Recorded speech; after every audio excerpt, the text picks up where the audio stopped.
This is the school food waste and composting training. Let's dive in with Corey, the compost worm.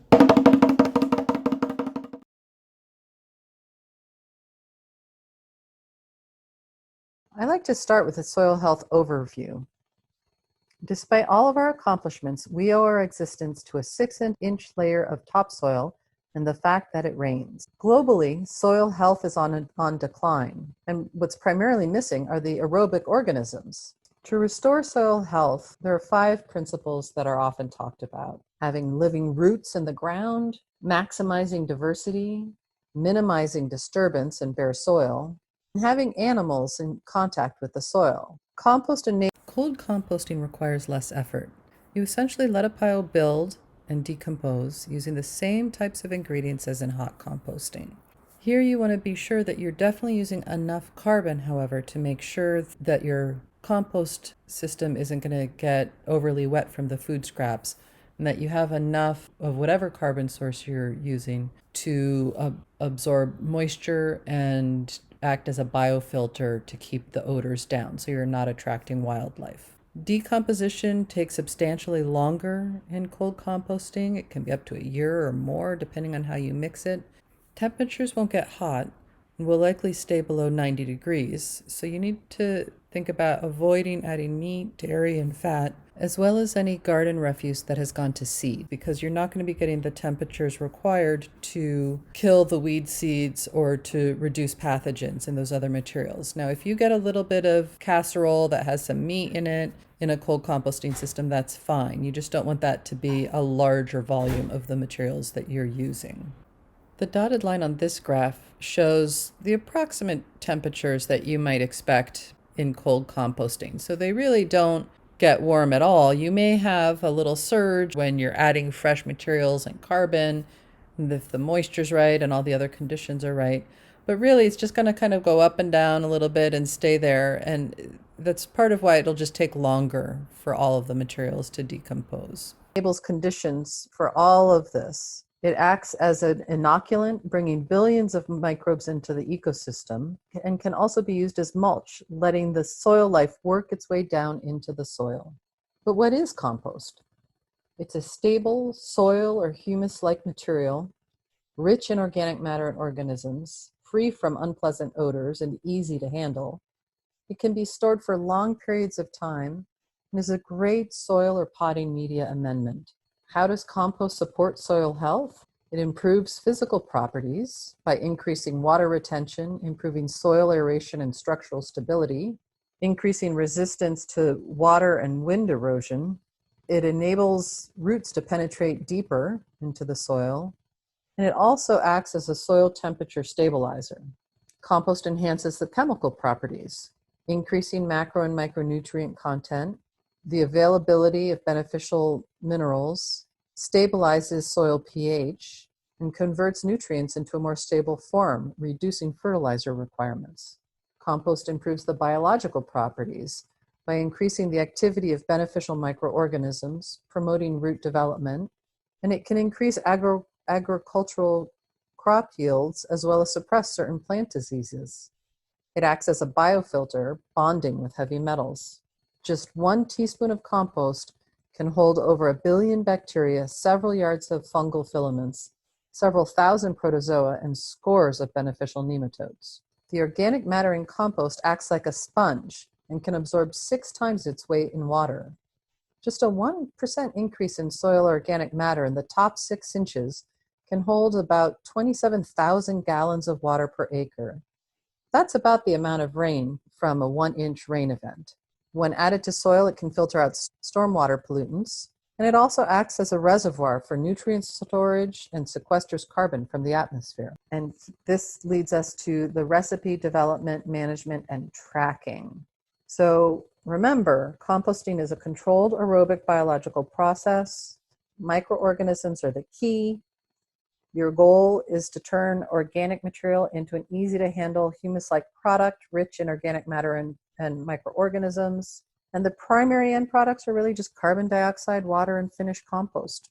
Healthy biological activity is essential to successful composting. your job and the student's job is really to set up the right environment and the conditions to let this process happen. So this soil food web is really the compost buffet. You need to get the menu right if you want these expert decomposers to attend. How do you keep these microbes happy? Setting up the right environment and conditions is fundamental to the process. You need carbon or brown materials such as wood shavings, leaves, soiled or shredded paper, straw, animal bedding. You need nitrogen or green materials that includes kitchen scraps, grass clippings, garden trimmings, manures.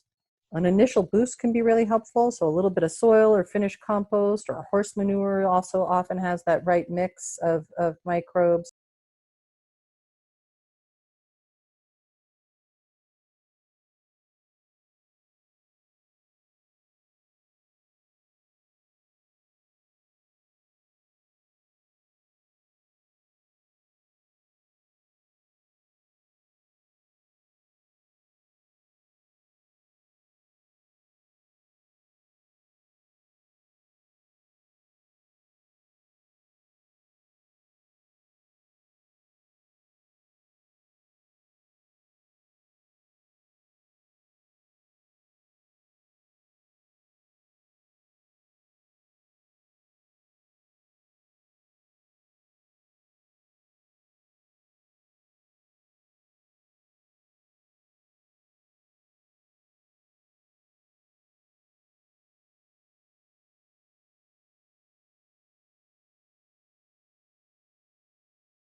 Compost recipes are really just the instructions for how to combine all of your different materials or feedstocks together to keep those decomposers happy and active.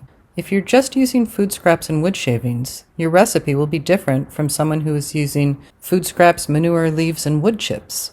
That's because different materials have different carbon and nitrogen content, and as a composter, you're working to combine whatever materials you have to create the optimal carbon to nitrogen ratio so those decomposers have what they need to thrive. This table shows carbon to nitrogen ratio ranges for common feedstock sources.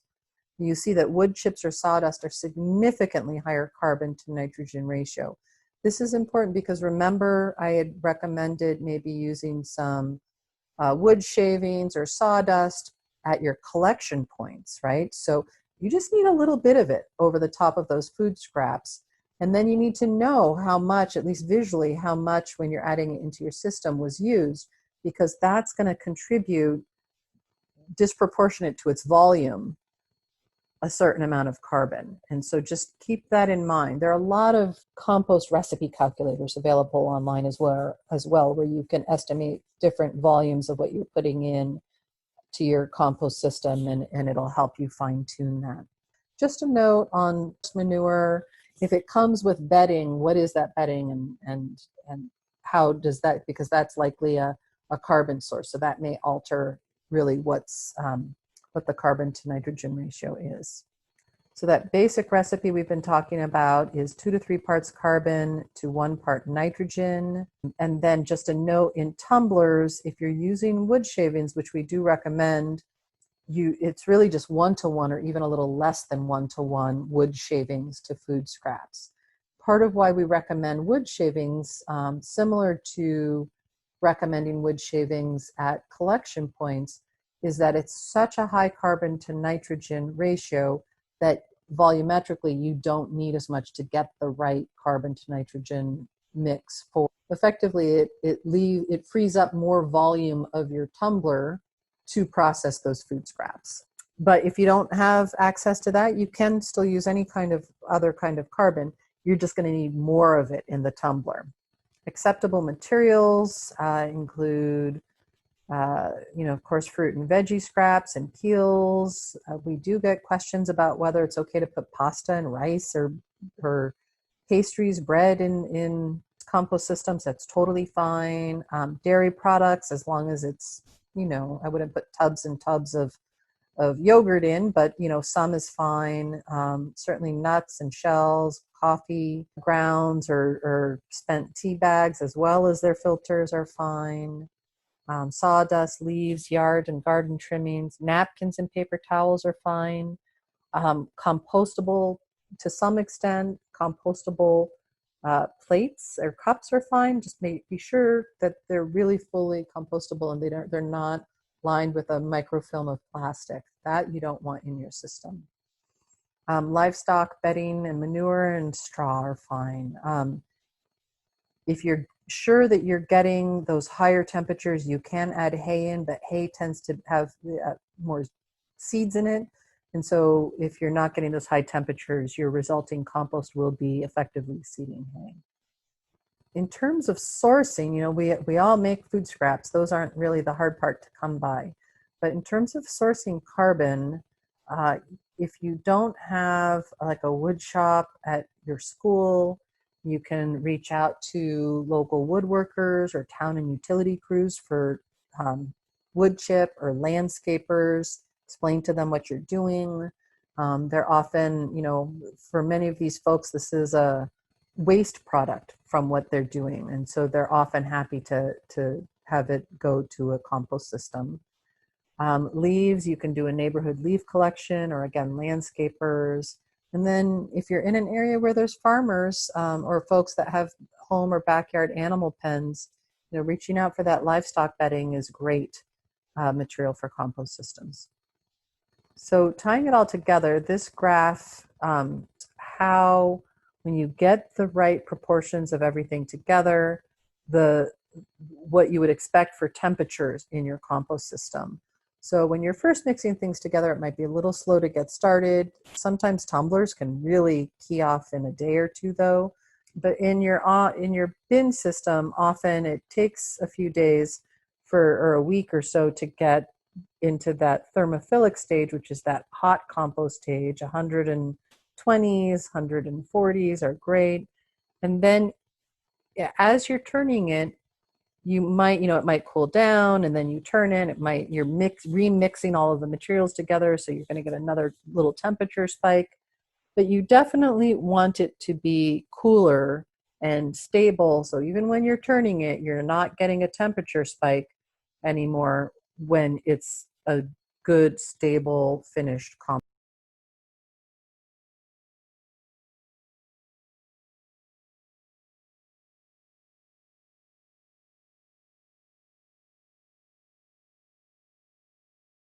Cold composting requires less effort. You essentially let a pile build and decompose using the same types of ingredients as in hot composting. Here you want to be sure that you're definitely using enough carbon, however, to make sure that your compost system isn't going to get overly wet from the food scraps, and that you have enough of whatever carbon source you're using to absorb moisture and act as a biofilter to keep the odors down so you're not attracting wildlife. Decomposition takes substantially longer in cold composting. It can be up to a year or more, depending on how you mix it.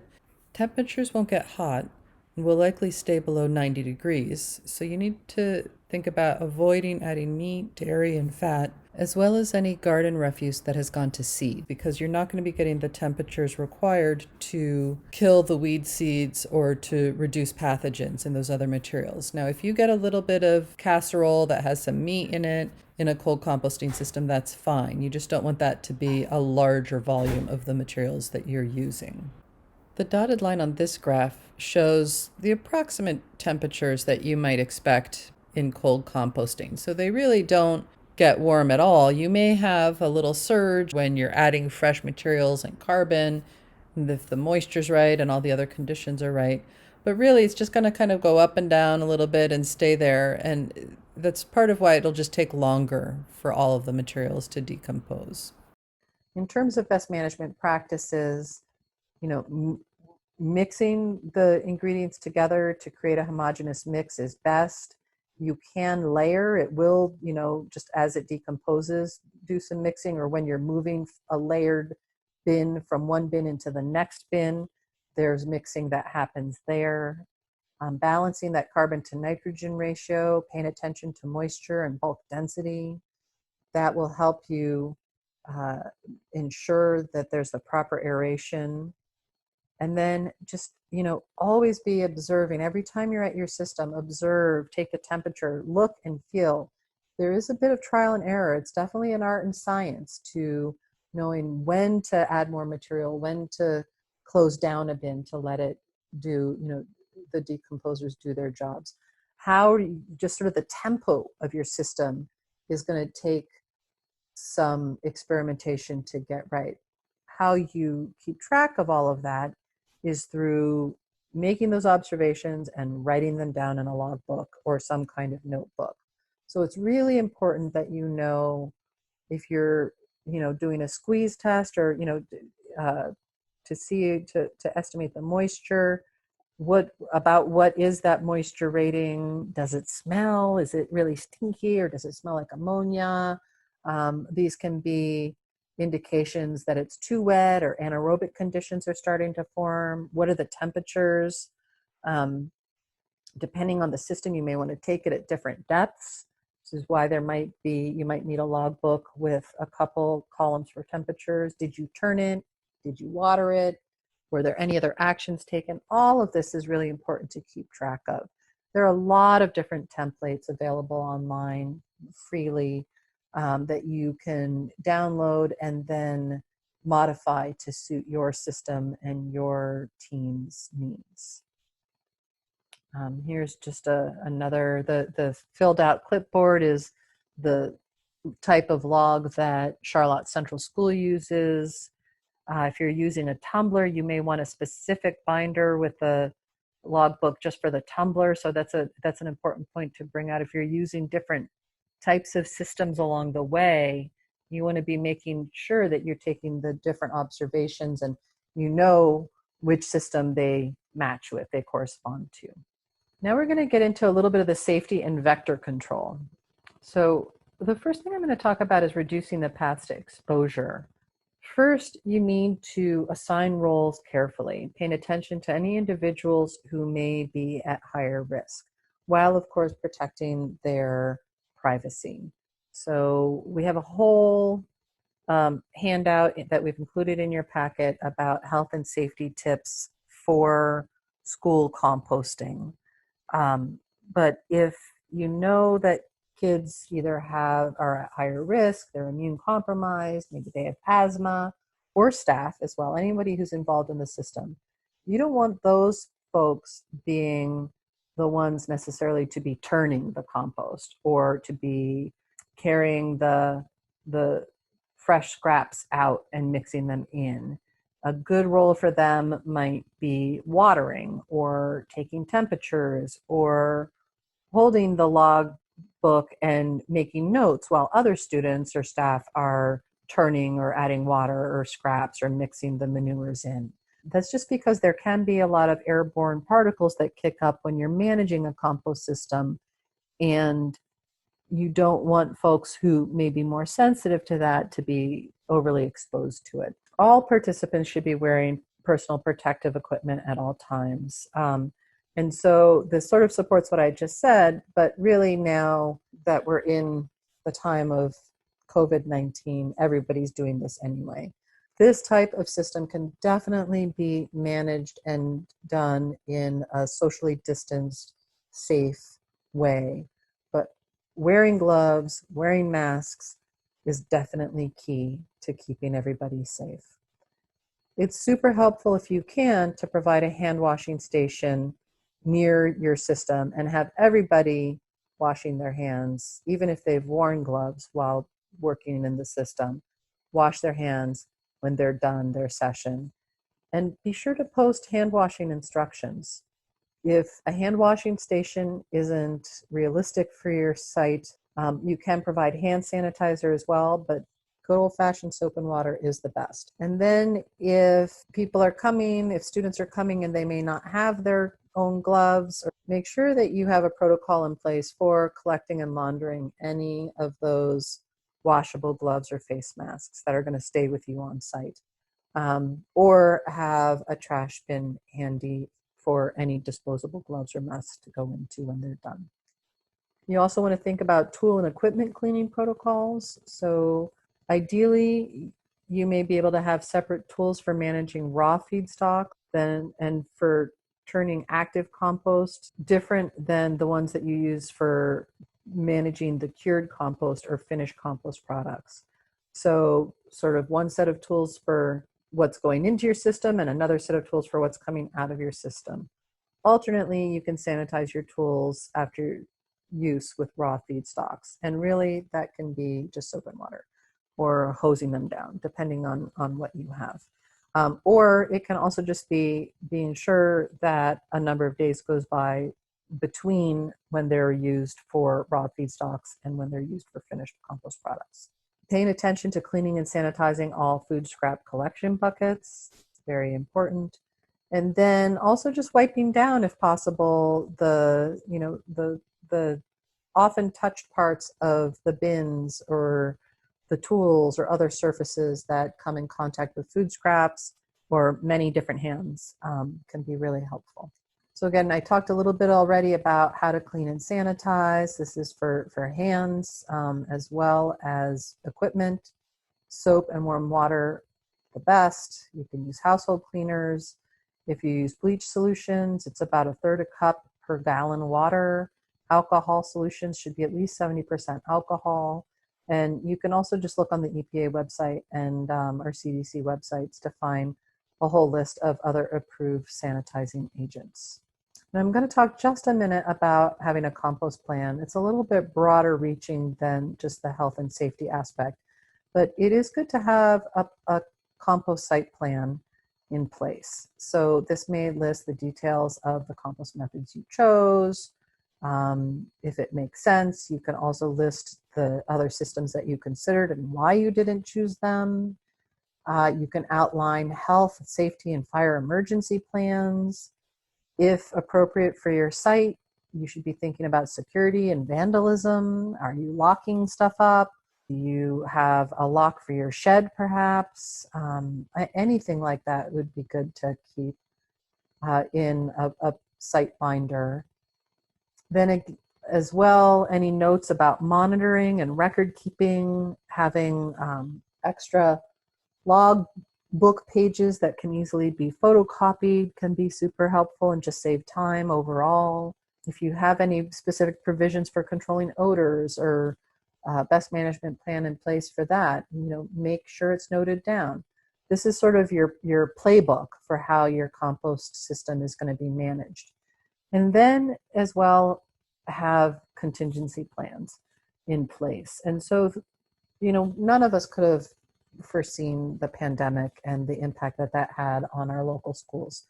But it could be that if only one teacher is involved and they're out sick, who is going to step up and make sure that, will one, know where to look in your binder to see if any kind of management is needed, or what will happen if there's change in staff, who steps up, what will happen if there's changes in, like where do you source your carbon? And ideally you'd have multiple sources, or if not, where are you going to go buy carbon or get carbon for your system?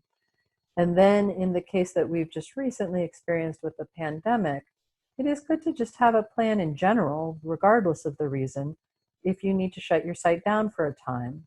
Really what this often looks like is just cover everything in carbon or finished soil, finished compost or soil, and it'll be fine. Just basically batten everything down and walk away from it. Now, if it's a longer term closure and you need to be thinking about actually just, dismantling the site for some reason, just remember that not only do you likely have organics at different levels of decomposition, perhaps, or feedstocks, manures, whatever it is on site that you're going to need to deal with and know where it can be taken, but then you may also have those, that physical infrastructure. So the bins or tumblers, tools, a shed. So just thinking through, really, even though at the beginning, a lot of people don't enjoy thinking through what if we have to close our site down. It can be helpful and save a lot of heartache in the end to just have some basic contingency plans in place. If wildlife becomes an issue, strictly follow the composting food scraps best management practices. If you're adding meat into your system, you may want to eliminate that from your system while bears are concerned when they're first coming out of hibernation and sort of roaming a bit more. Ensure to always have an adequate amount of carbon on site. Cover food scraps with carbon or soil as quickly as possible in your system. Keep the site neat and tidy. Cover with wood shavings or a little bit of lime to deter fruit flies, and also helps with deterring wildlife like rodents and bears. If you're using compost bins, line the bottoms and potentially up the sides with wire mesh, like a 1/4 inch or smaller hardware cloth. Whether you do the sides and top depends a little bit on the construction of the bins. And if needed, think about whether you need to build an enclosure around the compost area. Some sites I know have actually put up solar-powered electric fencing to keep bears and other wildlife out. And they learn pretty quickly that it's not a place for them. So that can be really effective if it's really a problem or concern in your area.